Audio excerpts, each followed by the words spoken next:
Hello everyone, welcome to my YouTube channel prep with Shikha.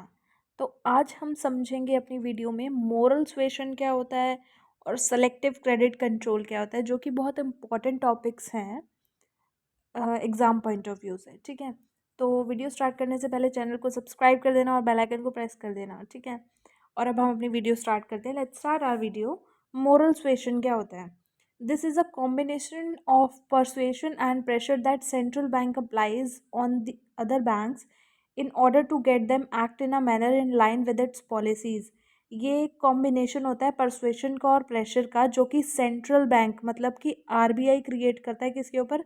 Banks के ऊपर, ताकि वो उसकी पॉलिसीज़ के हिसाब से एक्ट करें, उसकी पॉलिसीज़ के हिसाब से रिएक्ट करें और एक्ट करें, उसकी पॉलिसीज़ को फॉलो करें।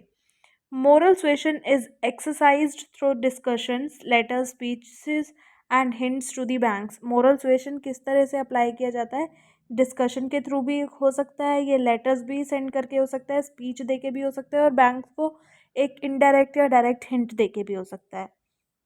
The Reserve Bank frequently announces its policies, position and urge the bank to cooperate in implementing its credit policies. The RBI जो होता है वो frequently अपनी जल्दी से अपनी policies को announce कर देता है और expect करता है बैंक से कि वो cooperate करें और उनको अच्छे से implement करें अपने work culture में। ठीक है, उसकी credit policies को। Moral suasion can be used for both quantitative as well as qualitative credit control. Moral suasion quantitative और क्वालिटेटिव दोनों क्रेडिट कंट्रोल पॉलिसीज़ के में यूज़ होता है। ठीक है, मतलब दोनों के लिए यूज़ किया जाता है।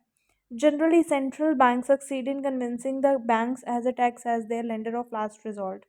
क्या कहा जाता है कि बेसिकली जनरली सेंट्रल बैंक इसमें सक्सीड कर जाता है कि बैंक्स उसके अकॉर्डिंग वर्क करें, उसकी पॉलिसीज़ को जल्दी से इम्प्लीमेंट करें और उनके फेवर में ही एक्ट करें, क्योंकि बैंक जो सेंट्रल बैंक है वही लेंडर ऑफ लास्ट रिजॉर्ट की तरह काम करता है बैंक्स के लिए। और लेंडर ऑफ लास्ट रिजॉर्ट का मतलब होता है जब बैंक्स के पास कहीं से भी ऑप्शन नहीं बचता है और उसके सारे डिपॉजिटर्स अपना पैसा मांगने के लिए आ जाते हैं, तो उस कंडीशन में बैंक किसके पास जाता है पैसा लेने के लिए? कि आरबीआई के पास जाता है, और आरबीआई उस वक्त में उसका काम आता है, उसको पैसा देता है। इसलिए कहा जाता है कि लेंडर ऑफ लास्ट रिजॉर्ट की तरह आरबीआई हेल्प करता है उसकी। However, no punitive action is taken in case they do not follow the advice or request. कोई भी punitive action नहीं लिया जाता है अगर वो एडवाइस को फॉलो नहीं करते हैं। ठीक है, इसके स्टेप्स को फॉलो नहीं करते हैं। तो फिर आता है सेलेक्टिव क्रेडिट कंट्रोल्स। क्या है selective credit controls? Under selective credit controls the RBI gives direction to the banks to give और not to give credit for certain purposes for to particular sector.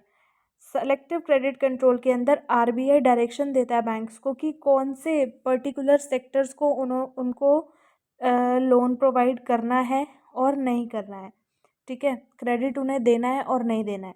This method can be applied in both positive and negative manner, और ये positive और negative manner दोनों में apply किया जाता है। Positive manner में अगर बात करें तो it means using measures to channelize credit to priority sectors. Positive sector मतलब कि कुछ प्रायोरिटी सेक्टर्स को प्रोवाइड करना है अच्छे से। और प्रायोरिटी सेक्टर कौन सा हो सकता है? जैसे कि स्मॉल स्केल इंडस्ट्री हो सकती है, एग्रीकल्चर इंडस्ट्री हो सकती है, एक्सपोर्ट्स हो सकते हैं। जैसे इनको सबको क्या करना है? प्रोवाइड करना है क्रेडिट, ताकि ये अच्छे से ग्रो कर सके।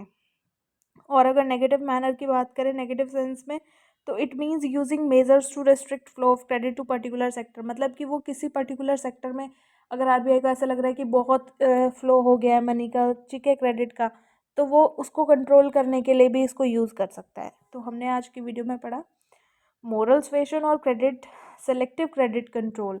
अगर आपको वीडियो अच्छी लगी तो प्लीज़ लाइक कमेंट शेयर ज़रूर करना। मिलते हैं नेक्स्ट वीडियो में। Thank you so much, bye bye.